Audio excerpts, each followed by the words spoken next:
إذا أنت تتكبر على الناس عشان عندك فلوس ولا عندك منصب ولا عندك سيارة ولا عندك شكل ممكن تفكره أفضل من غيرك، فأنا أقول لك هذا كلام غلط، هذا كلام داخل في مخك خطأ. أنت مين عشان تتكبر على غيرك؟ عشان عندك هاي أمور أنت ما كان عندك الجهد الكبير إنك تسويها، وحتى لما عملتها الله رزقك فيها، مو معناته عشان تتكبر على غيرك، عشان تكون أفضل بغيرك بشيء يميز اللي هو أخلاقك. فما حد يحب المغرور. المغرور حتى لو دخل راح مكان وهو ما يتكلم يبين المغرور من طريقته، انه تعامل مع الناس يبين انه انت مغرور. وليش فعليا تحسس الناس انه اقل منك وانت اكثر منهم؟ انت شو مميز عندك؟ كلنا ناكل ونشرب وننام ونصحى ونمرض ونروح ونموت، كلنا حنمر بجميع هاي الامور، كلنا نسويها بنفس الطريقه، بغض النظر انت عندك سرير فارغ ولا سرير مسكين تعبان ولا تنام على الارض، كلنا نمشي بنفس الدورات. فانت مين عشان حضرتك تشوف حالك عيله؟ ترى التكبر يخرب علاقاتك، يخليك دائما لحالك، ما حد ينظر اليك ويتكلموا عليك دائما بالكلام القبيح، لانه انت انسان مغرور متكبر، من اكثر الصفات التعبانه خربانه في الحياه هاي. فالتواضع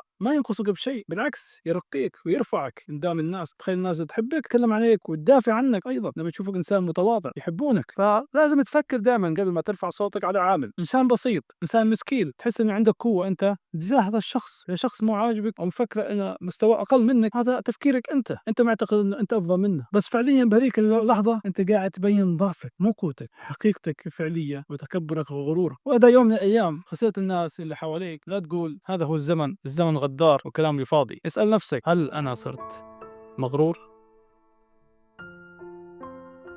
فكر.